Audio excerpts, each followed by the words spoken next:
Comment avez-vous pu vous laisser aveugler par votre ego? Je veux que vous passiez le reste de vos jours dans cette cellule. Ok. Imaginez des magiciens transformés en Robin des Bois et des lapins en millions de dollars. Les insaisissables, c'est l'histoire de 4 égos sur pattes qui triment de leur art pour vivre. Sous leurs airs d'escrocs, ce sont des illusionnistes de haut niveau. Et dans l'ombre, quelqu'un les a déjà repérés. Un auteur invisible, mystérieux, qui les recrute sans un mot. Les 4 reçoivent une carte de tarot, une invitation. Leur point de rendez-vous, un vieil appartement poussiéreux à New York. À l'intérieur, un jeu d'engrenage, de lumière et de chimie. C'est un plan en 3 actes. Et à partir de là, tout s'enclenche. Le moment où la magie devient une arme. Nous allons cambrioler une banque. Un peu de calme, je vous prie. Qui dans cette salle aimerait que nous cambriolions sa banque? Un an plus tard, les magiciens ont troqué leur petite tour de passe-passe contre les projecteurs de Vegas. Les voilà réunis sous un nouveau nom, les 4 cavaliers. Sur scène, les lumières explosent. Le public hurle. Daniel Atlas.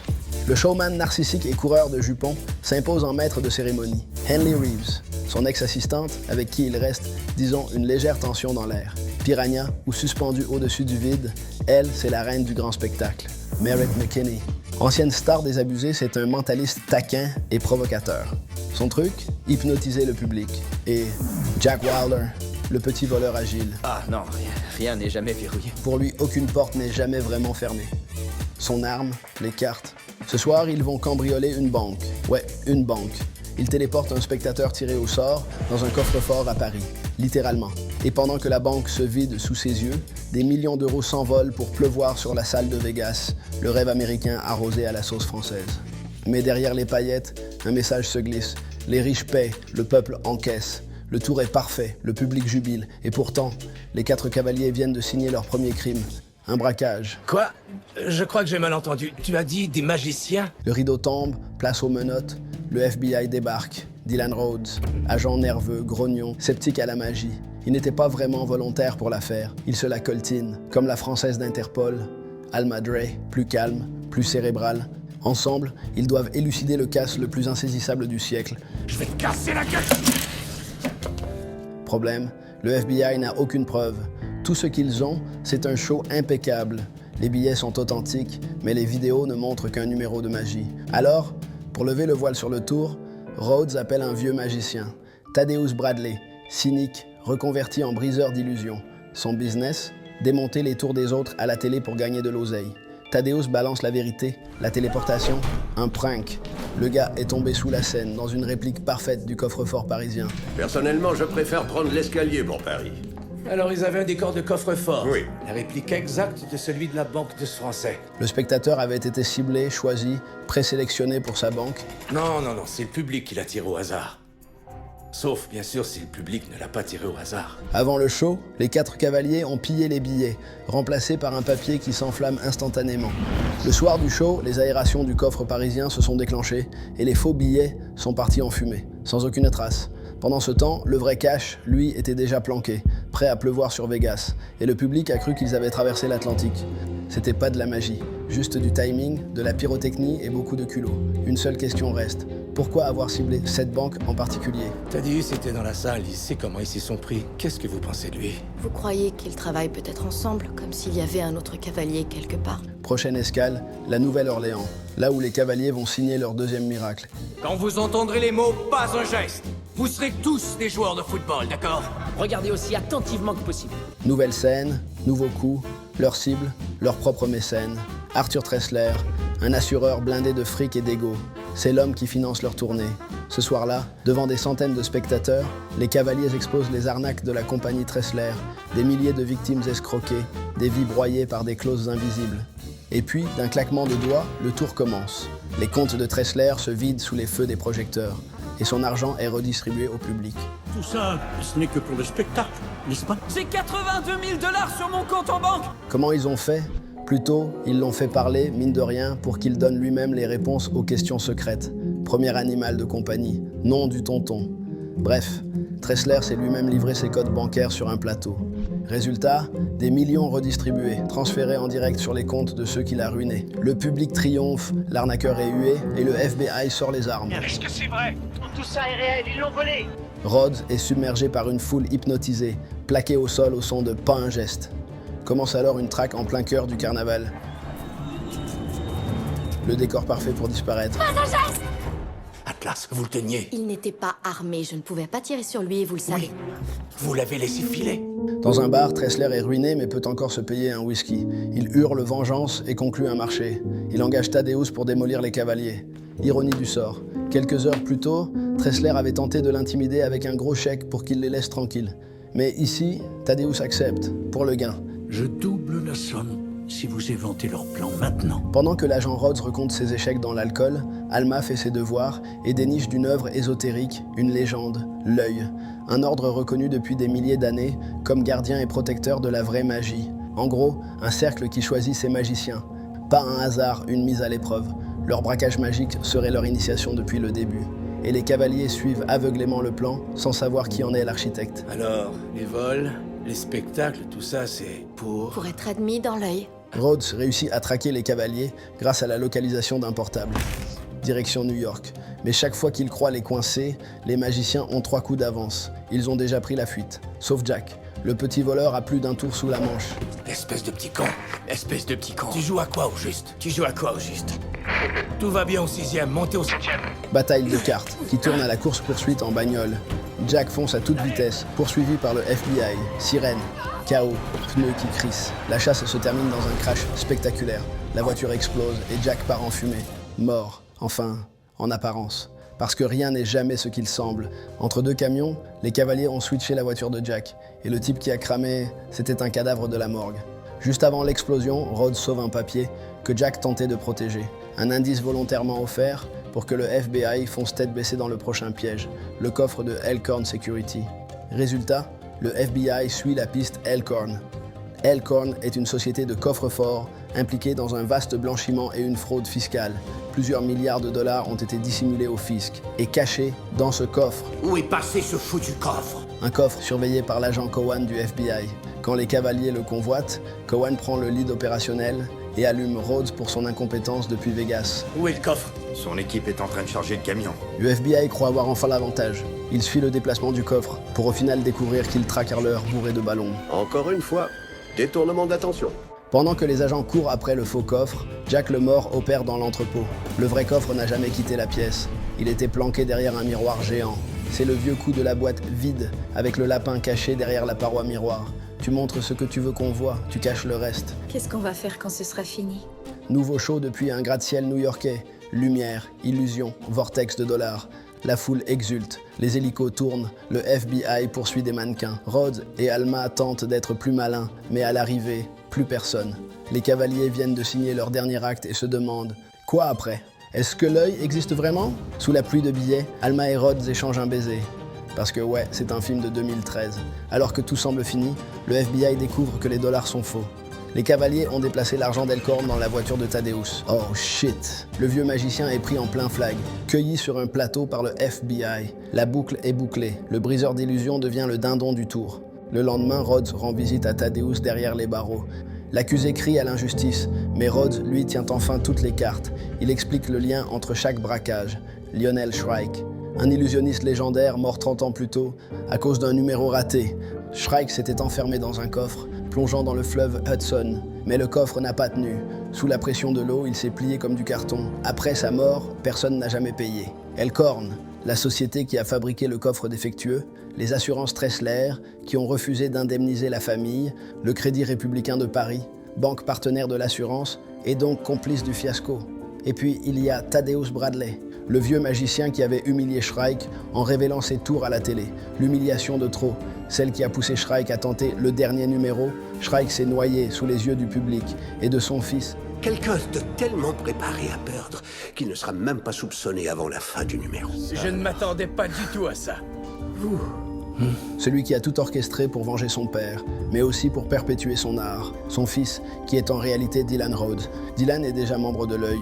Il a réuni 4 magiciens solitaires pour les faire bosser ensemble. Un critère d'admission pour entrer dans la société secrète. Le show, c'était le test, et ils ont réussi. Les 4 magiciens sont alors invités à rejoindre l'œil. Le carrousel s'allume, tourne, et un à un, les illusionnistes disparaissent dans la lumière. Vous récolterez ce que vous avez semé, et vous en serez les premiers surpris. Œil pour œil. Ça fait 18 mois que les 4 cavaliers ont disparu des radars. Toujours en cavale, toujours en attente du prochain signe de l'œil. Ils ne l'ont jamais rencontré. Pas un visage, pas une voix, juste des ordres transmis par Dylan. Attendre. L'ordre mystique qui devait les guider semble les avoir ghostés. Est-ce un test? Voir s'ils restent soudés, fidèles, ou s'ils finissent par craquer avant la fin. Mais à force d'espérer, la foi s'effrite. Henley Reeve, elle, a claqué la porte, lassée d'attendre des ordres fantômes. Elle a tourné la page sur l'œil et sur Atlas. À sa place, Lula May. Trop cool, une fille! Wouhou! Magicienne à l'humour noir, reine des illusions trash et des punchlines cinglantes, le genre a préféré scier un mannequin en deux que de jouer les assistantes glamour. Atlas, lui, commence sérieusement à douter de tout. L'œil, personne ne connaît son visage, pas même Dylan. Qui tire vraiment les ficelles? Atlas veut des réponses. Trouver l'œil, le vrai. Alors, il suit une piste jusque dans les égouts. Ici, il a une conversation mystérieuse avec l'ordre qui flatte l'ego d'Atlas, en lui faisant miroiter qu'il pourrait un jour remplacer Dylan. Mais pour l'heure, la voix promet qu'une nouvelle mission arrive et que Dylan a un plan. Dylan, lui, jongle avec sa double vie. Agent du FBI en façade, membre infiltré de l'œil dans l'ombre. Un équilibre fragile, menacé par l'acharnement de l'agent Cowan, convaincu qu'il joue un double jeu. Quand on joue un double jeu, à un moment ou à un autre, on finit par perdre pied. Et quand ça arrivera, je vous démolirai. Je suis terrorisé. Puis la nouvelle mission tombe, exposer les magouilles d'un géant de la tech, New York, 2016. Owen Case prépare le lancement d'un smartphone qui, en secret, va collecter les données personnelles des utilisateurs pour les vendre au marché noir. On aimerait leur dire que 10 ans plus tard, c'est ce qui se produira en toute impunité. Mais bon. Les cavaliers infiltrent l'événement. Atlas manipule les serveurs. Lula fait ses prouesses morbides. Mérite hypnotise Owen. Écoutez votre voix intérieure. Les magiciens montent ensuite sur scène pour exposer le scandale. Mais je dois à la vérité de dire que ce n'était que des paroles en l'air. Mais je dois la vérité de dire que ce n'était que des paroles en l'air. Jusqu'à ce que le show déraille. Quelqu'un coupe les micros, contrôle les écrans. Comme aiment à le dire les cavaliers, la magie est l'art de manipuler la perception. Et nos héros se retrouvent à leur tour piégés, sous les feux des projecteurs. La salle entière découvre que Jack Wilder est en vie, et Rhodes est démasqué. Un retour en fanfare, transformé en fiasco. La chasse recommence. Les cavaliers se sauvent par une goulotte et... À l'arrivée, boum, ils atterrissent à Macao, en Chine. Magique, hein? Je crois que là où nous sommes, personne n'utilise l'expression resto chinois, mais plutôt celle de resto, tout court. Les 4 cavaliers croient avoir échappé au FBI, mais tombent dans un piège encore plus retors. À leur arrivée, ils sont accueillis par Chase McKinney, le jumeau maléfique de Merritt. Chase les conduit à son employeur, Walter Mabry, un milliardaire excentrique, génie de la tech, et ancien partenaire d'Owen Case, qui l'a trahi.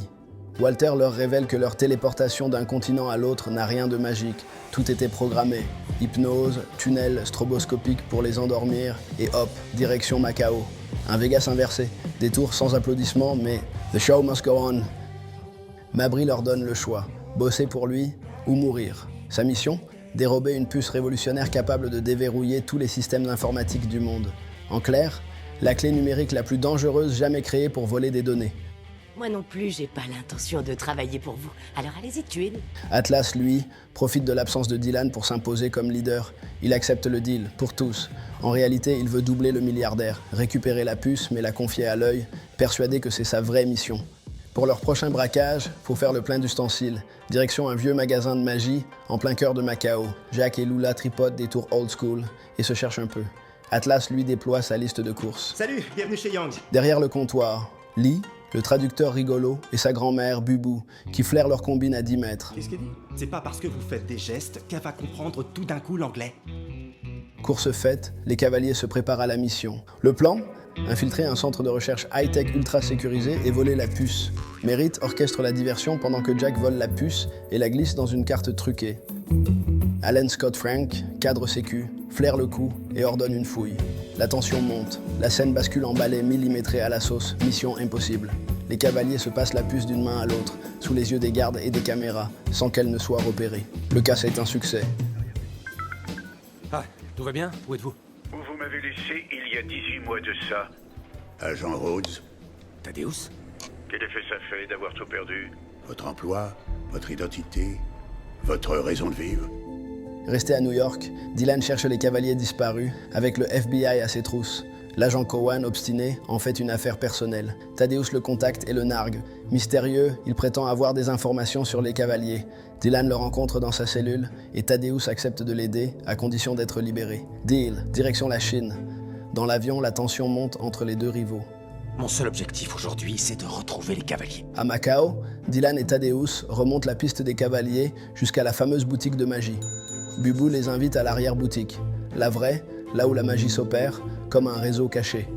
Dylan découvre un véritable sanctuaire de magiciens, dont un rayon consacré à Lionel Shrike, son père. Sa montre, Bubu lui remet. Elle lui revient de droit.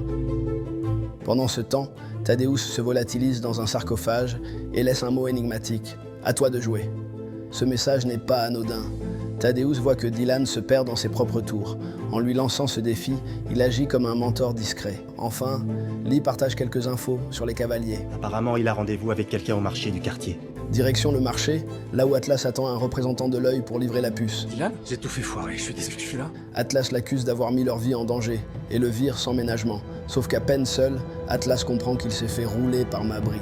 Depuis le début, il s'est fait passer pour l'œil. Vous, c'est votre ego qui vous a aveuglé.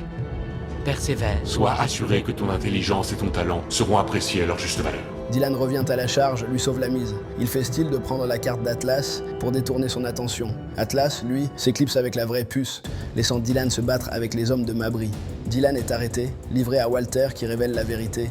Il est le fils illégitime d'Arthur Tressler. Lui, bien décidé à se venger de celui qui l'a ruiné. Dylan est enfermé dans une réplique du coffre d'Elkhorn, puis jeté à la flotte comme son père avant lui. Le même piège, le même vertige, l'eau s'engouffre. Mais dans la montre, Dylan trouve une aiguille cachée, la solution de secours de son père, conçue pour s'évader. La porte s'ouvre, mais il perd connaissance. Atlas plonge alors pour le récupérer in extremis. Le fils remonte à la surface, vivant, là où son père avait échoué. Ça va aller, vieux? Là, réunion de famille avec les cavaliers. Mais leur joie est de courte durée. La puce qu'ils ont est fausse. Les cavaliers essayent de retracer leurs échanges, mais personne ne comprend où la vraie a bien pu passer. Mais les cavaliers décident de faire ce qu'ils savent de mieux, continuer l'illusion, faire croire à Walter qu'ils l'ont toujours. Un nouveau plan se met en marche avec l'aide de Lee et Bubu, qui se joignent à eux. Ils révèlent faire partie de l'œil. Vous savez pourquoi le fou est la carte la plus puissante de toutes dans un jeu de tarot? Contrairement à ce qu'on croit, le fou n'est pas du tout symbole de folie. On le dit fou parce qu'il est insaisissable. Après Macao, les cavaliers, désormais recherchés dans plusieurs pays, choisissent Londres comme nouveau terrain de jeu, un événement annoncé pour la nuit du Nouvel An. Sur les réseaux, les magiciens promettent à leurs fans un spectacle flamboyant.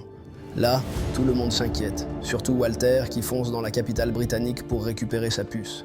Dans les rues bondées, les illusionnistes lancent leur show en plein centre de Londres, mais le spectacle tourne court. Les hommes de Walter les repèrent. S'ensuit une course-poursuite en moto à travers la ville. Les cavaliers sont capturés et forcés à monter à bord de leur avion. Walter récupère sa puce, jubile, convaincu d'avoir gagné. Puis, en bon méchant sûr de lui, il se débarrasse d'eux. Allez hop, par-dessus bord. Sauf que, tout ça, c'était encore un tour de magie. L'avion n'a jamais décollé. Tout n'était qu'une mise en scène savamment préparée. Projecteurs, ventilateurs, machines à pluie, tout pour tromper leurs ennemis et livrer leur numéro au monde entier. En direct, les cavaliers exposent les magouilles de Walter et Tressler. Père et fils sont arrêtés par le FBI, tandis que nos magiciens préférés s'évaporent dans les airs. Tout est là-dedans. Pas seulement Walter et Tressler, mais tout leur réseau, tous leurs contacts, toutes les données. Où il est? Disparu. Ah voilà, venez avec moi. Quoi? Mais enfin, il s'est pas volatilisé, on peut pas disparaître comme ça! Enfin, les cavaliers ont rendez-vous à la base secrète de l'œil, l'observatoire de Greenwich. C'est le point zéro du monde, l'endroit qui sert de référence pour mesurer les longitudes et fixer l'heure universelle. En clair, le point de départ de tout. Pour l'œil, c'est une métaphore parfaite, le centre invisible d'où tout est observé. À l'intérieur, Lee et Bubu les accueillent et officialisent leur intégration. Les magiciens découvrent que, depuis le début, ils étaient suivis par l'œil. Chacun de leurs plans était épaulé par le cercle. Allen est lui aussi présent, membre de la société. On comprend qu'il a sécurisé la vraie puce. Plus loin, dans un salon, Dylan découvre des photos de son père, aux côtés de Thaddeus. Le vieux magicien révèle qu'il n'a jamais été l'ennemi de Lionel Shrike, mais son partenaire de scène. Leur rivalité était une façade, un jeu médiatique orchestré pour rendre leurs tours viraux et alimenter la légende. Thaddeus a joué sur plusieurs tableaux, mais n'a toujours servi qu'une seule cause, l'œil, parce que c'est lui, le grand magicien, caché dans l'ombre. L'œil qui voit tout.